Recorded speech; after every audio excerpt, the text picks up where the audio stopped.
أما بعد فأعوذ بالله من الشيطان الرجيم. بسم الله الرحمن الرحيم. يا أيها الذين آمنوا أنفقوا مما رزقناكم من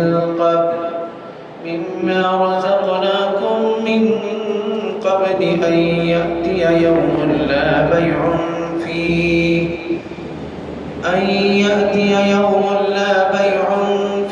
ولا خلة ولا شفاعة والكافرون هم الظالمون.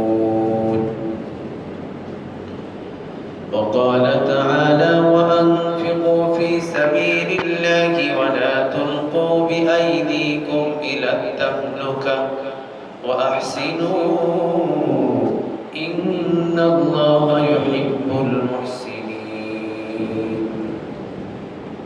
صدق الله مولانا العظيم وصدق رسوله النبي الكريم ونحن على ذلك من الشاهدين والشاكرين والحمد لله رب العالمين. আমরা সকলেই অন্তরের অন্তঃস্থল থেকে আওয়াজ দিয়ে দুরূদ শরীফ পড়ি। আল্লাহুম্মা সাল্লি আলা মুহাম্মাদিন ওয়া আলা আলি মুহাম্মাদ কামা সাল্লাইতা আলা ইব্রাহিম ওয়া আলা আলি ইব্রাহিম ইন্নাকা হামিদুম মাজিদ। আল্লাহুম্মা বারিক আলা মুহাম্মাদিন ওয়া আলা আলি মুহাম্মাদ কামা বারাকতা আলা ইব্রাহিম ওয়া আলা আলি ইব্রাহিম ইন্নাকা হামিদুম মাজিদ।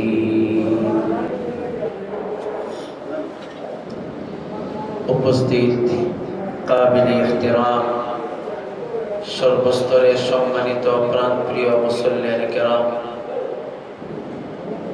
ভবিষ্যৎ আশার স্তর আমার প্রাণপ্রিয় যুবক ভাইয়েরা, বাসা বাড়িতে উপস্থিত দিনদার পরহেজগার মা বোনেরা, আল্লাহ সুবহানাহু ওয়া তাআলা আমাদের উপর ইহসান করে, অনুগ্রহ করে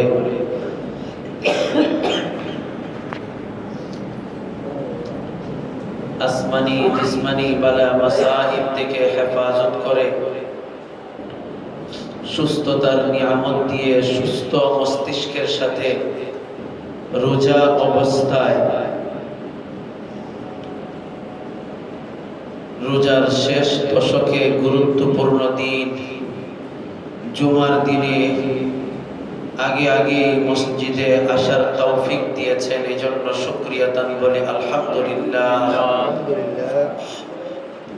সাথে সাথে রব্বুল আলামিন আমাদেরকে আমলের নিয়তে কিছু দ্বীনি কথা বলা এবং শোনার তৌফিক দিয়েছেন, এজন্য আবারও শুকরিয়া দান বলে আলহামদুলিল্লাহ। সম্মানিত হাজিরিন, মাগফিরাত, রহমত, নাজাত এই তিন জিনিস দিয়ে ভরপুর বরকতময় মাস রমজান মাস। আল্লাহ তাআলা আমাদেরকে মাগফিরাতের জন্য অনেকগুলো সুযোগ রেখে দিয়েছেন এবং উম্মতে মুহাম্মাদির জন্য অফুরন্ত সুযোগ আল্লাহ তাআলা দিয়েছেন।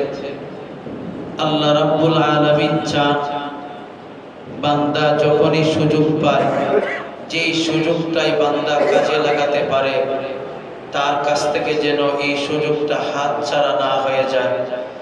যেন বান্দা একটা সুযোগ হাতছাড়া হয়ে গেলে দ্বিতীয় আরেকটা সুযোগ কাজে লাগায়।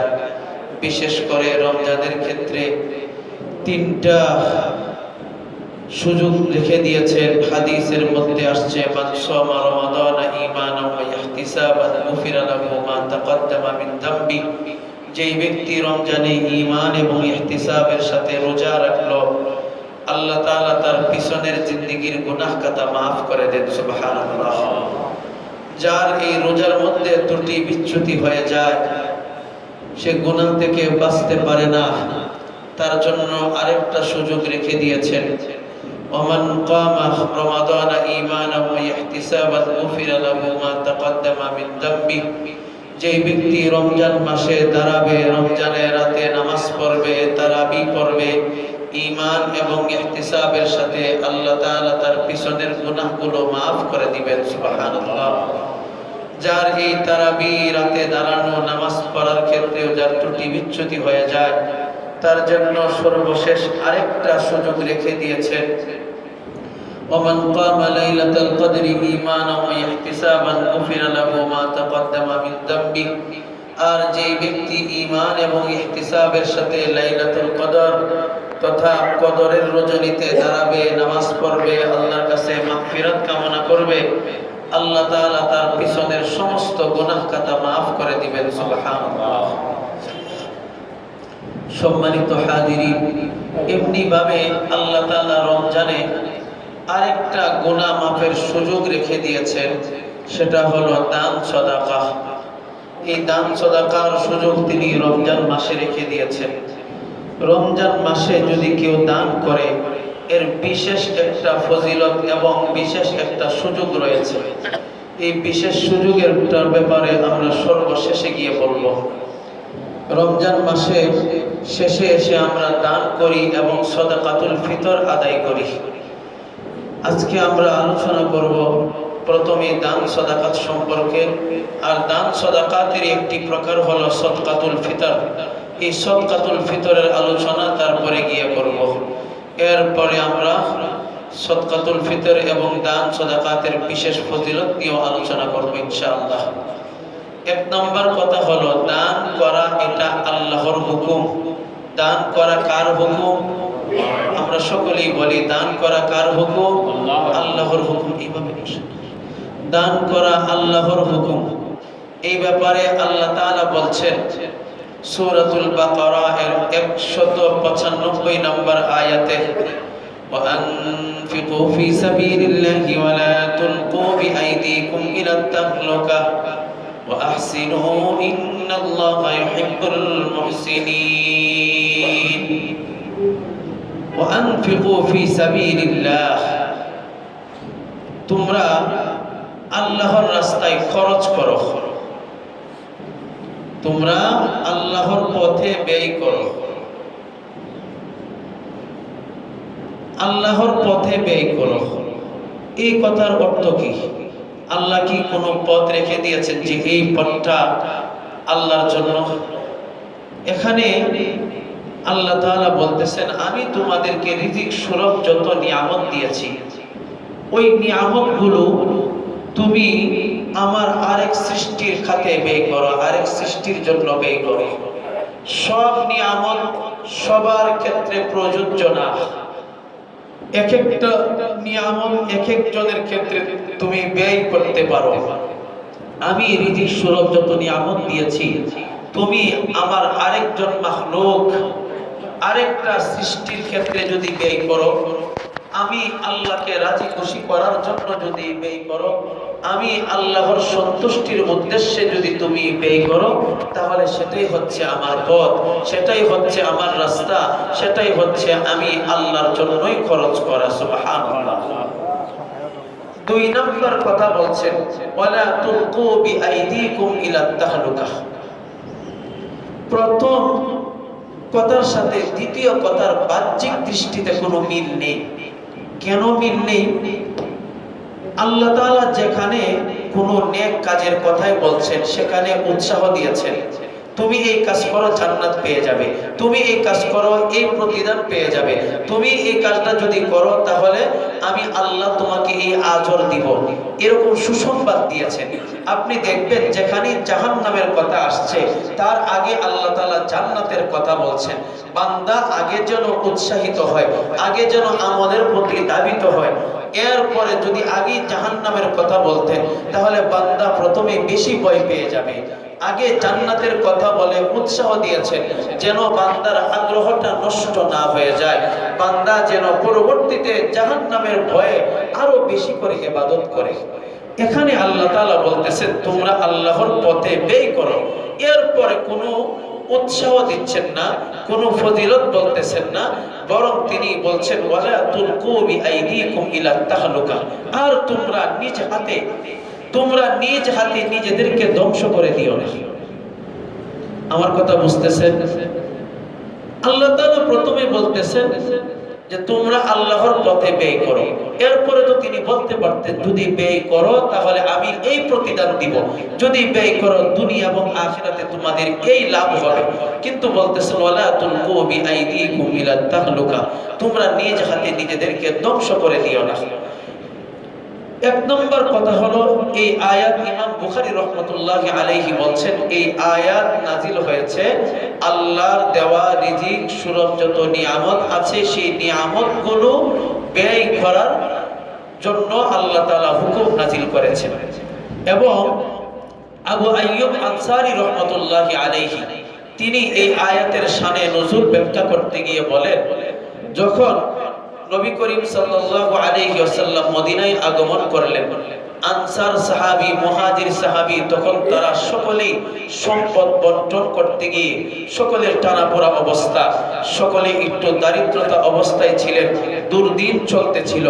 কিন্তু যখন তাদের একটু সময় ভালো হয়ে আসলো, তারা একটু টাকা পয়সা, তারা অর্থনীতিভাবে স্বাবলম্বী হতে লাগলেন, তখন তারা একজন আরেকজনকে বলতে লাগলেন যে আমাদের উপর দিয়ে ঝড়ঝাপটা গিয়েছে, আমাদের উপর দিয়ে দারিদ্রতা পার হয়েছে, এখন আমরা একটু সম্পদ জমা করি, একটু শক্তিশালী হই। তখন আল্লাহ তাআলা এই আয়াত নাজিল করেছেন, আপনাকে আমাকে শক্তিশালী করার মালিককে আল্লাহ, সম্পদ দেওয়ার মালিককে, সম্পদ নেওয়ার মালিককে আল্লাহ। তখন আল্লাহ তাআলা এই আয়াত নাজিল করে পরে বলতেছেন ওয়ালা তুলকু বিআইদিকুম ইলা তাহলুকা, তোমরা নিজেদেরকে নিজ হাতে ধ্বংস করে দিও না।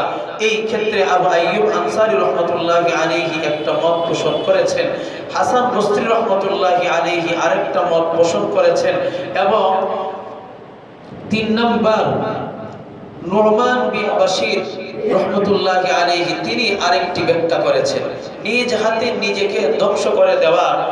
আবু আইয়ুব আনসারী রাহমাতুল্লাহি আলাইহি বলতেছেন এই কথার অর্থ হলো আল্লাহর রাস্তায় জিহাদ করা থেকে নিজেকে বিরত রাখা, এবং আল্লাহর রাস্তায় জিহাদ করার জজবা, শহীদি তামান্না নিজের অন্তরের মধ্যে না থাকা। যদি কোনো ব্যক্তির অন্তরের মধ্যে শহীদি তামান্নাও না থাকে, জিহাদের চেতনাও না থাকে, তাহলে ওই ব্যক্তি নিজেকে নিজেই ধ্বংস করে দিল। 2 নাম্বার হযরত হাসান বসরি রাহমাতুল্লাহি আলাইহি বলতেছেন নিজ হাতে নিজেকে ধ্বংস করে দেওয়ার অর্থ হলো কোন ব্যক্তি তার সম্পদকে আল্লাহর রাস্তায় ব্যয় না করে সে যদি কৃপণতা করে সম্পদ জমায়, তাহলে নিজ হাতে নিজেকে ধ্বংস করে দিল। কারণ আপনি যত সম্পদের মালিক হবেন, আপনি কেবলমাত্র আপনার সম্পদ অতটুকুই, যেই সম্পদটা আপনি নিজে খরচ করছেন, যেই সম্পদটা আপনি পরিধেয় জিনিসের জন্য ব্যয় করছেন, এবং যেই সম্পদটা আপনি ভোগ করতেছেন, এই 3 খাতে আপনি যেই সম্পদটা ব্যয় করবেন এটাই আপনার জন্য। বাদ বাকি আপনি যা উপার্জন করবেন এই সব কিছুর হিসাব আল্লাহর কাঠগড়ায় দাঁড়িয়ে দিতে হবে। সুতরাং জীবিত করলেন, জমা করলেন, এই জমাকৃত সম্পদের হিসাব আল্লাহর রাস্তায় দিতে হবে। এখন যদি আপনার সম্পদটা পবিত্র হয় তাহলে আপনার জন্য সুপারিশ করবে, আর যদি অপবিত্র হয় আপনার জন্য ধ্বংস ডেকে নিয়ে আসবে। নাউজুবিল্লাহ। 3 নাম্বার নুরমান বিন বাশির রাহমাতুল্লাহি আলাইহি বলতেছেন ওয়ালা তুলকু বিআইদিকুম ইলা তাহলুকা, নিজ হাতে নিজেকে ধ্বংস করে দেওয়ার অর্থ হলো আমাদের সমাজের বহু মানুষ এমন আছে যে কোনো একটি অন্যায় করে ফেলছে, অন্যায় করার পরে সে চিন্তা করলো হয়তো আল্লাহ আমাকে মাফ করবেন না, নাউজুবিল্লাহ। অথচ আল্লাহ তাআলা বলছেন ওয়াইদা সাআলাকা ইবাদি আন্নী ফাইন্নী করিব উজিবু দাওয়াতাদ দাঈ ইযা দাআনি, বান্দা যখন জানতে চায় জিজ্ঞেস করে আমি আল্লাহ কোথায় আছি, আপনি বান্দাকে জানিয়ে দেন আমি তার নিকটে, কতটুক নিকট, আমি তার শাহবাগের চেয়ে আরো নিকটেই রয়েছি। সে যখন আমাকে ডাকে আমি তার ডাকে সাড়া দিই। সুবহানাল্লাহ। এখন একজন মানুষ অন্যায় করার পরে যদি এই চিন্তা করে আমি অন্যায় করছি, আল্লাহ হয়তো আমাকে মাফ করবেন না, সে আরো অন্যায় করতেই থাকে, সে নিজেকেই ধ্বংস করে দিল। হাদিসের মধ্যে আসছে, হাদিসে কুদসির মধ্যে ক্বালা রাসূলুল্লাহ সাল্লাল্লাহু আলাইহি ওয়াসাল্লাম ইন্নাল্লাহা আযযা ওয়া জাল্লা ইয়াবসুতু ইয়াদাহু বিল-লাইলি লিয়াতুবা মুসিউন নাহার ওয়া ইয়াবসুতু ইয়াদাহু বিন-নাহারি লিয়াতুবা মুসিউল লাইল হাত্তা তাতলুআ আশ-শামসু মিন মাগরিবিহা। আল্লাহ তাআলা প্রতিদিন যখন সন্ধ্যা নেমে আসে তখন তিনি তার ক্ষমার হাতটাকে বাড়িয়ে দেন। দিনের বেলায় যে সমস্ত বান্দারা অন্যায় করেছে, শয়তানের ধোঁকায় পড়ে, বন্ধু বান্ধবের সংস্পর্শতায় পড়ে, পরিবেশের কারণে, অবস্থার কারণে অন্যায় করেছে, যখন রাত্র হবে শয়তান তার থেকে দূরে সরে যাবে, তখন ওই ব্যক্তি চিন্তা করবে, আফসোস করবে, আমি আল্লাহর কাছে ক্ষমা চাইবে, আমি আল্লাহ দিনের বেলার অন্যায়টাকে রাতের বেলায় ক্ষমা করে দিব। রাতের অন্ধকারের মধ্যে যেই ব্যক্তি অন্যায় করেছে, নাফরমানি করেছে, সে হয়তো জানে কেউ দেখবে না অন্ধকারের মধ্যে, কিন্তু যখন সকাল হয় তখন তার অন্তরের মধ্যে ভয় তৈরি হয়, টেনশন করে, রাতের বেলায় কেউ দেখে নাই, দিন হয়ে গেলে যদি কোনোভাবে প্রকাশ পেয়ে যায় মানিজ্জত চলে যাবে, ওই ব্যক্তি আল্লাহর ভয়ে গোপনীয়তার সাথে দিনের বেলায় ক্ষমা চায়, আল্লাহ তাআলা তার ক্ষমার হাতটাকে বাড়িয়ে দেন, রাতের অন্যায়কারীকে দিনের বেলায় ক্ষমা করে দেন। সুবহানাল্লাহ। সুতরাং কোন অন্যায় হয়ে গেলে নৈরাশ হওয়া যাবে না, বরং সাথে সাথেই আল্লাহর কাছে ক্ষমা চাইতে হবে। চাইবো তো ইনশাআল্লাহ? ইনশাআল্লাহ। 2 নাম্বার, কিয়ামতের বিপদ আসার আগেই দান করা। 1 নাম্বার বললাম দান করা, এটা আল্লাহর হুকুম। 2 নাম্বার, কিয়ামত দিবস আসার আগেই দান করা। এখন কিয়ামত দিবস কি এখনই চলে আসতেছে না?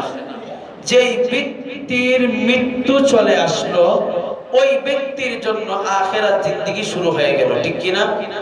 আখিরাত জিন্দেগি শুরু হয়ে গেল, আখিরাতের মুসিবত তার জন্য শুরু হয়ে গেল।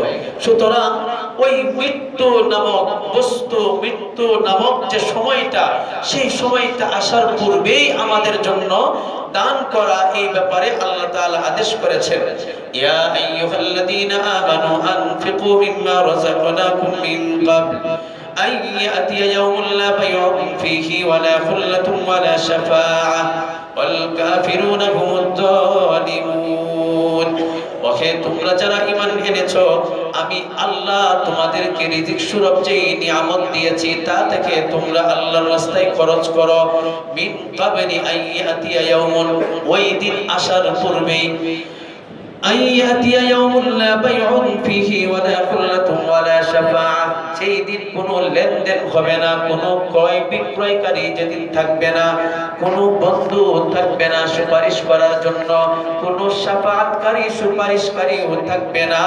ওই দিন আসার পূর্বেই তোমরা আল্লাহর রাস্তায় খরচ করো। অপর আয়াতে আল্লাহ তাআলা বলছেন, আনফিকু মিম্মা রাযাকনাকুম মিন ক্বাবলি আন ইয়াতিয়া আহাদাকুমুল মাউত ফায়াকুল রাব্বি লাউলা আখখারতানি ইলা আজালিন করিব ফাআসাদদাকা ওয়া আকুম মিনাস সালিহিন। উপরের আয়াতে আল্লাহ তাআলা বলছেন ওই দিন আসার পূর্বেই, এখানে কোনো নির্দিষ্ট দিনের কথা বলেন নাই।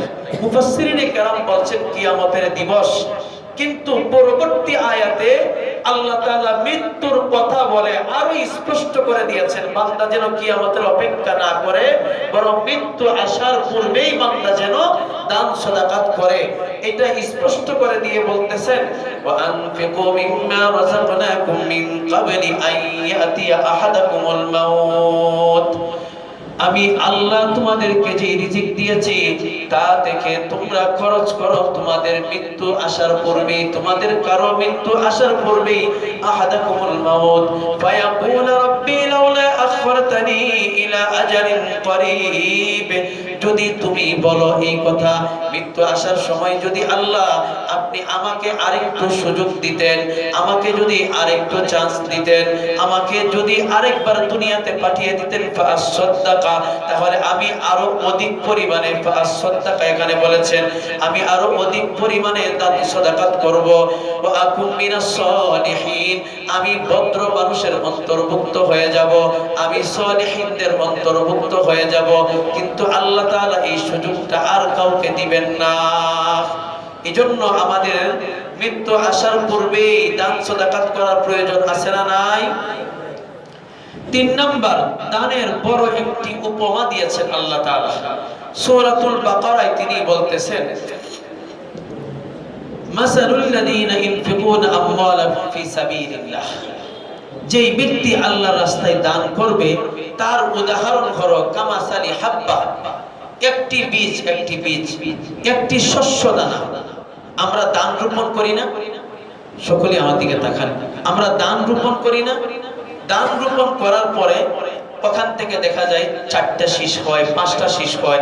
যে জমির মধ্যে গোবর সার এবং যত্ন করে চাষ করা হয়, ওই জমির মধ্যে ফসল ফলনটা বেশি হয়। যে জমির মধ্যে পানি একটু বেশি থাকে, ওই জমির মধ্যে ফসলটা একটু বেশি হয়। বর্ষাকালে যে জমি দেখবেন এক ফসলি জমি, এই জমিতে ধান হয় একটু বেশি, ওই জমির মধ্যে উর্বরতাটা বেশি। ওখানে আল্লাহ তাআলা বলছেন কামাসালি হাব্বা, দানের উদাহরণ হলো এমন একটি শস্য দানা, আমবাতাত সাবআ সানাবিল, যে একটি শস্য দানা থেকে 7টি শীষ বের হয়ে আসলো এবং এক একটি শীষের মধ্যে ফি কুল্লি সুম্বুলা, এক একটি শস্যের মধ্যে শীষের মধ্যে মিয়াত হাব্বা, এক একটি শীষের মধ্যে 100 করে দানা ধরলো। সুবহানাল্লাহ বলবেন না? একটা দান রোপণ করেছি আমরা, ওখান থেকে শীষ বের হয়েছে 7টা। কয়টা? 7টা। আর এক একটা শীষের মধ্যে দানা হলো 100টা। 7 শীষের মধ্যে দানা কয়টা? 700 দানা ধরেছে। আল্লাহ তাআলা বলতেছেন, বান্দা যদি আমার রাস্তায় খরচ করে, আমি শুধু 700 দানা পরিমাণ দিব না, বরং তার চাইতে আরো অধিক পরিমাণে দিয়ে দিব। সুবহানাল্লাহ। 4 নাম্বার, আমরা কোন জিনিস দান করব? আল্লাহ তাআলা বলতেছেন, ইয়া আইয়ুহাল্লাযীনা আমানু আনফিকু মিন তাইয়্যিবাতি মা কাসাবতুম ওয়া মিম্মা আখরাজনা লাকুম মিনাল আরদ। ওহে তোমরা যারা ঈমান এনেছো, তোমরা শুনে রাখো, তোমরা যা উপার্জন করো, জমি থেকে যা উৎপন্ন করো, যা বের হয়ে আসে, তা থেকে তোমরা উত্তম জিনিসটাই দান করো। কোন জিনিসটা দান করো? উত্তম জিনিসটাই দান করো। 5 নাম্বার, কমপক্ষে জাহান্নাম থেকে বাঁচার জন্য হলেও তোমরা দান করো। কমপক্ষে কিসের জন্য? আমি আল্লাহর সন্তুষ্টি এখানে তুমি রেখে দাও। মানুষ তোমার প্রতি সন্তুষ্ট হবে, তোমাকে বাহবা দিবে, তোমার প্রশংসা করবে, এটাও রেখে দাও। কমপক্ষে তুমি নিজেকে জাহান্নাম থেকে, জাহান্নামের শাস্তি থেকে বাঁচার জন্য হলেও তুমি দান করো। হাদিসের মধ্যে আসছে, হযরত আদি ইবনে হাতিম রাদিয়াল্লাহু তাআলা আনহু হতে বর্ণিত, তিনি বলেন, নবী করিম সাল্লাল্লাহু আলাইহি ওয়াসাল্লাম ইরশাদ করে বলতেছেন, ক্বালা রাসূলুল্লাহ সাল্লাল্লাহু আলাইহি ওয়াসাল্লাম, মা মিনকুম মিন আহাদিন ইল্লা وسيكلمه ربه ليس بين الله وبينه ترجمان فينظر أيمن منه فلا يرى إلا ما قدم من عمله وينظر أشأم منه فلا يرى إلا ما قدم وينظر بين يديه فلا يرى إلا النار تلقاء وجهه فاتقوا النار ولو بشق تمرة। নবী করিম সাল্লাল্লাহু আলাইহি ওয়াসাল্লাম ইরশাদ করে বলছেন, তোমাদের মধ্যকার কোন ব্যক্তি যখন মারা যায়, তখন মারা যাওয়ার পরে এমন একটা সময় আসবে যখন সে এবং তার রবের মাঝে কথা হবে, আল্লাহ এবং বান্দার মাঝে কথা হবে। আল্লাহ এবং বান্দার মাঝে যখন কথা হবে, লাইসা বাইনাল্লাহি ওয়া বাইনাহু তুরজামান, রব এবং বান্দার মাঝে কোনো তরজমাকারী থাকবে না, কোনো দুভাষী থাকবে না, কোনো বর্ণনাকারী থাকবে না। একজনের কথা আরেকজন বুঝবে, আল্লাহর কথা বান্দা বুঝবে, বান্দার কথাও আল্লাহ বুঝবে। বান্দা আরবি ভাষা জানুক আর না জানুক, আল্লাহর সাথে আরবি ভাষায় সে কথা বলবে। যখন বান্দা আল্লাহর সাথে কথা বলবে ফায়ানদুরু আইমানা মিনহু ফালা ইয়ারা ইল্লা মা কদ্দামা মিন আমালিহি, বান্দা যখন তার ডান পাশে তাকাবে তখন সে দেখবে সে যে আমল আগে করে পাঠিয়েছে ওই আমল ছাড়া, সেটা ভালো হোক কিংবা মন্দ হোক, ওই আমলটাই সে দেখবে। ওয়ায়ানদুরু আশআমা মিনহু ফালা ইয়ারা ইল্লা মা কদ্দামা মিন আমালিহি, এবং সে বাম দিকে তাকাবে দেখবে সে যে আমল আগে করে পাঠিয়েছে ওই আমলেই। ওয়ায়ানদুরু বাইনা ইয়াদাইহি ফালা ইয়ারা ইল্লা নার, সে যখন সামনের দিকে তাকাবে তখন দেখবে জাহান্নামের আগুন দাউ দাউ করে জ্বলতেছে। যখন সে সামনের দিকে তাকাবে সে দেখবে জাহান্নাম প্রজ্বলিত চলতেছে।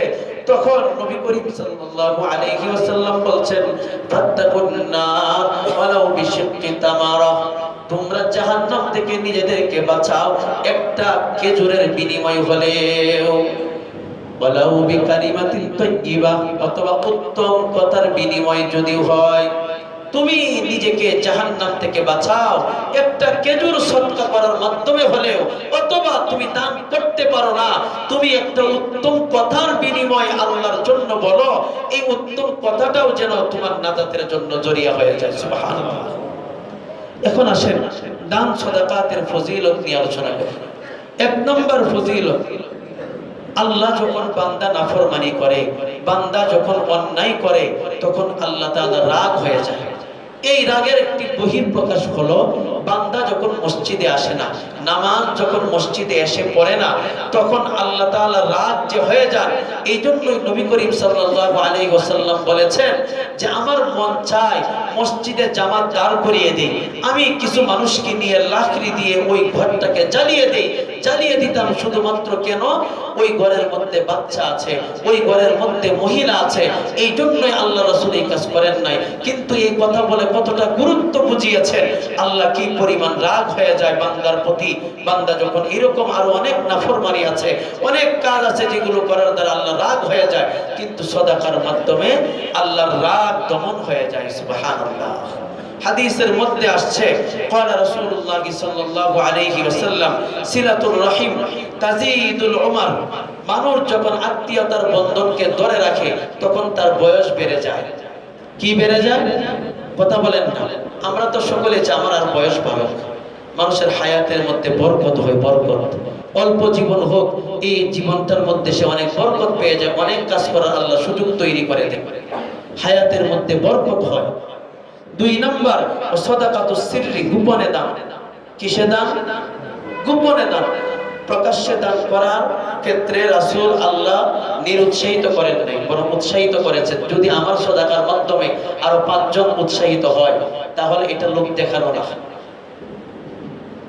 লোক দেখানো আর লোক না দেখানোর ক্ষেত্রে প্রধান স্থান হলো আমার কলব, আমার অন্তর। আমার অন্তরের অবস্থায় বলে দিবে আমাকে শয়তান ধোঁকা দিচ্ছেন, আমি আল্লাহর সন্তুষ্টির জন্যই দান করতেছি। সুতরাং আমার অন্তরের অবস্থা যদি ভালো হয়, সেটা প্রকাশ্যের গোপনে এখানে দর্তব্য নয়, আগে আমার অন্তর ঠিক করতে হবে। এখানে ওয়াসাদাকাতুস সিররি, গোপনে দান তুতফিউ গাদাবার রাব্বি, রবের রাগকে দমন করে দেয়। সুবহানাল্লাহ। দুই নম্বর ফজিলত, গুনাহকে মিটিয়ে দেয়। গুনাহ ওয়াসাদাকাতু তুতফিউল খাতিআ কামা ইতফিউল মাউন নার, পানি যেরকম ভাবে আগুনকে ধ্বংস করে দেয়, নিভিয়ে দেয়, ঠিক তদ্রূপ ভাবে সাদাকা মানুষের গুনাহকে ওই রকম ভাবে মিটিয়ে দেয়। সুবহানাল্লাহ। সুবহানাল্লাহ বলেন না। সুবহানাল্লাহ। তিন নম্বর ফজিলত, কবর একটি বড় গরম জায়গা, বড় উষ্ণ জায়গা। ওখানে কারোর জন্য আল্লাহ তাআলার পক্ষ থেকে জান্নাতের বিছানা বিছিয়ে দেওয়া হবে, জান্নাতের খিড়কি জানালা খুলে দেওয়া হবে, আর কারোর জন্য জাহান্নামের থেকে হাওয়া আসবে। ইয়া আল্লাহ, আপনি আমাদের সকলকে জাহান্নাম থেকে, কবরের শাস্তি থেকে, মৃত্যুর কষ্ট থেকে আল্লাহ তাআলা আমাদের সকলকে হেফাজত করুন। সকলে বলি আমিন। কোন ব্যক্তি যখন দান করে তাহলে এই কবরের যে গরম আছে, গরমির কষ্ট যে আছে, এটা থেকে আল্লাহ তাআলা তাকে রক্ষা করবেন। সুবহানাল্লাহ। 4 নাম্বার, 7 শ্রেণীর ব্যক্তিকে কাল কিয়ামতের দিন আরশের নিচে ছায়া দিবে, যখন কোনো ছায়া থাকবে না সেদিন ওই ব্যক্তিকেও আল্লাহ তাআলা আরশের নিচে ছায়া দিবেন। ওয়ারাজুলুন তাসাদ্দাকা আখফা হাত্তা লা তা'লামা শিমালুহু মা তুনফিকু ইয়ামিনুহু। ওই ব্যক্তিকে ছায়া দিবেন যেই ব্যক্তি আল্লাহর রাস্তায় এমন ভাবে খরচ করে তার ডান হাত কি খরচ করেছে তার বাম হাত জানে না। ওই ব্যক্তিকে আরশের নিচে ছায়া দিবেন। 5 নাম্বার ফজিলত হলো রমজান মাসে আমরা যে দান সাদাকাতের প্রতি বেশি উৎসাহিত হই, বেশি করে থাকি, এটা শুধু রমজানের জন্য আল্লাহ বাড়িয়ে দিবেন এর মধ্যে সীমাবদ্ধ নয়। হাদিসের মধ্যে আসছে বান্দা যখন 3 কাজ করে, কয় কাজ? সকলে বলেন না কয় কাজ? 3 কাজ করে, তখন আল্লাহ তাআলা তার জানে, মালে, ইজ্জতে, আবরু সব জায়গায় আল্লাহ বরকত দেন, দুনিয়া এবং আখিরাতের নাজাতের ফয়সালা করেন। 1 নাম্বার রোজা রাখা। 1 নাম্বার কি করা? রোজা রাখা। 2 নাম্বার তাহাজ্জুদ পড়া। কি পড়া? বলেন না কি পড়া? তাহাজ্জুদ পড়া। 3 নাম্বার সাদাকা করা। আর এই 3টা কাজই রমজানে আমাদের জন্য বিশেষ সুযোগ রয়েছে। সুতরাং এই 3 কাজ যখন করবে বান্দা, আল্লাহ তাআলা তার জানি বরকত দিবেন, তার মালি বরকত দিবেন, বিপদ বালা মুসিবত থেকে হেফাজত করবেন। পরীক্ষিত আপনাদেরকে বলি, দেখবেন আপনি হঠাৎ করে বের হয়েছে ঢাকায় যাবেন, বিদেশ যাবেন, অথবা ধরেন আপনি একটা ইমার্জেন্সি রোগী, আপনার বাচ্চাটা রোগী আপনি নিয়ে যাবেন। আপনি জানেন ওই ডাক্তারের অনেক লম্বা সিরিয়াল থাকে, আপনি জানেন ওখানে গেলে অনেক ব্যস্ততা থাকে, আপনি কোনো কথা বললেন না।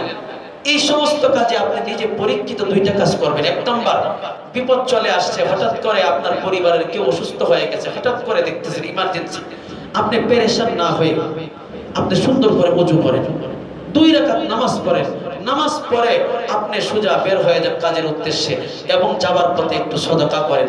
দেখবেন আল্লাহ আপনার রাস্তাটা এত সহজ করে দিবেন, আল্লাহ এমন ভাবে আপনাকে নুসরত করবেন, সাহায্য করবেন, আপনি কল্পনা করতে পারবেন না। এই 2 কাজ করবেন তো ইনশাআল্লাহ। আমরা সকলেই জানি রমজান শেষের দিকে, রমজানের শেষে সাদাকাতুল ফিতর আমরা আদায় করি। ফিতরার বিধান হলো আদায় করা ওয়াজিব। ফিতরার বিধান কি? আদায় করা ওয়াজিব।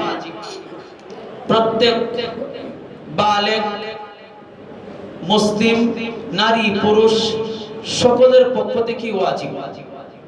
এখন ফিতরা দিব আমরা কাদেরকে? যাদেরকে যাকাত দেওয়া যায়। ফিতরা দিব আমরা তাদেরকে, এই সম্পর্কে লম্বা চওড়া আলোচনা আমরা করেছি, আপনারা শুনেন এবং আপনারাও এটা নিয়ে গবেষণা করেন, অনেকে জানেন। আজকে আমরা নতুন একটি মাসআলা বলবো, জানি না অনেকে জানেন কিনা বা শুনছেন কিনা। ফিতরা আমরা যাদেরকে যাকাত দিতে পারি তাদেরকে আমরা ফিতরা দিব। যাকাত যেহেতু শব্দটা বলেছি, যাকাতের সাথে ফিতরার একটা সম্পর্ক হলো, ফিতরা শুধু ফিতরা নয়, ফিতরাকে হাদিসের ভাষায় অনেকগুলো নাম আছে। ফিতরাতুস সাওম, যাকাতুস সাওম ফিতরার অপর নাম। ফিতরাতুল জাসাদ, যাকাতুল জাসাদ এটা হলো শরীরের ফিতরা, এটা হলো রোজার ফিতরা, এটা হলো রোজার যাকাত, এটা হলো শরীরের যাকাত।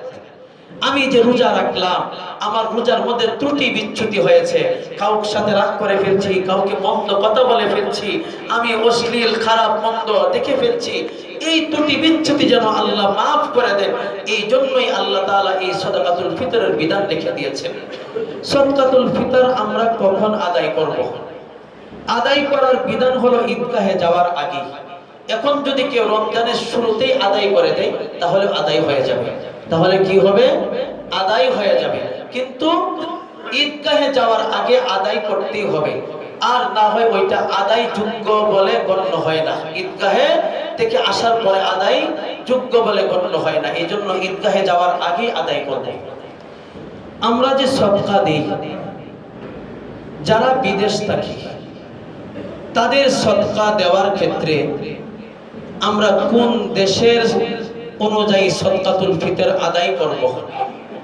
এখানে 4টা পয়েন্ট নিয়ে আমরা কথা বলবো। 1 নাম্বার, আমাদের ভাই কারো পরিবার যদি বিদেশ থাকে, 1 নাম্বার ফুল ফ্যামিলি যদি তারা বিদেশ থাকে, তাহলে তারা সদকাতুল ফিতর আদায় করতে হবে যেই দেশে তারা অবস্থান করতেছে ওই দেশের হিসাব অনুযায়ী, নিজ দেশের হিসাব না। হ্যাঁ, আদায় করার ক্ষেত্রে, দান করার ক্ষেত্রে তারা নিজ দেশেও দান করতে পারে, ওই দেশেও দান করতে পারে, কিন্তু তাদের হিসাব হবে যেই দেশে অবস্থান করছে ওই দেশের, নিজ দেশের না। এক নম্বর। দুই নম্বর হলো কারো ফ্যামিলি দেশে, বাবা অথবা স্বামী হচ্ছে বিদেশে, ওনার খরচে ফ্যামিলিটা চলে। এখন ওনার ক্ষেত্রে দুই মাসআলা। এক নম্বর মাসআলা হলো উনি ওনার যাকাতটা আদায় করতে হবে ওনার যে দেশে অবস্থান করতেছে ওই দেশের, আর ওনার ফ্যামিলির মধ্যে যারা বালেগ, ওনার পরিবার, ওনার বালেগ সন্তানগুলোর যাকাত আদায় করবে এই দেশের হিসাব অনুযায়ী।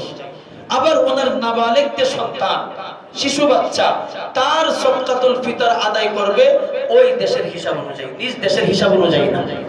কথাটা আরেকটু আবার বলতেছি, কারো ফ্যামিলি দেশে থাকে কিন্তু ফ্যামিলির একজন মানুষ বিদেশ থাকে, ফ্যামিলির কর্তা, যার মাধ্যমে ফ্যামিলি চলে, ওই ফ্যামিলির কর্তা বাবা বা ভাই, উনি যে দেশে আছেন ওনার সদকাতুল ফিতর আদায় করবে ওনার দেশের হিসাব অনুযায়ী, বাংলাদেশের না। আর ওনার ফ্যামিলির মধ্যে দুই শ্রেণীর মানুষ আছে। এক শ্রেণীর মানুষ হলো বড় সন্তান, পরিবার, মা বাবা। আরেক শ্রেণীর মানুষ হলো ছোট শিশু বাচ্চা। এই শিশু বাচ্চা যারা আছে তাদের সদকাতুল ফিতর আদায় করতে হবে বিদেশের হিসাব অনুযায়ী, নিজ দেশের না। কেন? বিদেশের হিসাব অনুযায়ী আদায় করতে হবে এই জন্য, বালেগ পরিবার, স্ত্রী, বালেগ সন্তানদের পক্ষ থেকে বাবার জন্য সদকাতুল ফিতর আদায় করা ওয়াজিব না। বাবার পক্ষ থেকে, স্বামীর পক্ষ থেকে, স্ত্রীর জন্য, বাবার পক্ষ থেকে বড় সন্তানের জন্য সদকাতুল ফিতর আদায় করা ওয়াজিব না। ওনার উপরে ওয়াজিব না, সন্তানের উপর আলাদা করে ওয়াজিব এবং স্ত্রীর উপর আলাদা করে ওয়াজিব, যেহেতু ওনারা স্বয়ং সম্পূর্ণ বালেগ। কিন্তু কর্তা হিসাবে, প্রতিনিধি হিসাবে আল্লাহ তাআলা নিজাম দিয়ে দিয়েছেন। একজন মানুষ বাবা যদি বলে আমার কি টাকা লাগছে, আমার ঘরে 5 জন সদস্য, আমি একা ইনকাম করবো, সবাই লালন পালন করব, এই কথা বললে হবে? এটা তো আল্লাহ নিজাম তৈরি করে দিয়েছেন। তুমি একার মাধ্যমে আল্লাহ রিজিকের ফয়সালা করে দিচ্ছেন। সবার রিজিক তোমার একা ইনকামের মাধ্যমে আল্লাহ দিচ্ছেন। সুতরাং যেহেতু যারা বড় তাদের পক্ষ থেকে উনি আদায় করতেছেন মানবীয় দৃষ্টিকোণ থেকে প্রতিনিধি হিসাবে, আর শিশু সন্তান যে, তার পক্ষ থেকে বাবা আদায় করাটা ওয়াজিব। এই জন্য বাবার উপরে ওয়াজিব হওয়ার কারণে বাবা উনি যেই দেশে আছেন ওই দেশ অনুযায়ী তিনি আদায় করবেন। কথাটা বুঝতে পারছেন? 3 নম্বর মাসালা। 4 নম্বর মাসালা হলো কারো ফুল ফ্যামিলি দেশে, শুধুমাত্র একটা সন্তান বিদেশে পড়াশোনা করে, সে বালেগ। কথাটা বুঝতে পারছেন? শুধুমাত্র একটা সন্তান, 2টা সন্তান তারা বিদেশে পড়াশোনা করে, কিছু ইনকামও করে দেয় বা তারা নিজের খরচ নিজেই চালায়। এখন বাবার পক্ষ থেকে দেশে যারা আছে উনি সদকাতুল ফিতর আদায় করে সবার জন্য, তাহলে ওই সন্তানের জন্য আদায় করতে হবে ওই দেশের হিসাব অনুযায়ী, নিজ দেশের না। এই 4টা মাসালার উপর আমাদের সকলকে বোঝার এবং আমল করার তৌফিক দান করুন। আসসালামু আলাইকুম ওয়া রাহমাতুল্লাহি ওয়া বারাকাতুহু।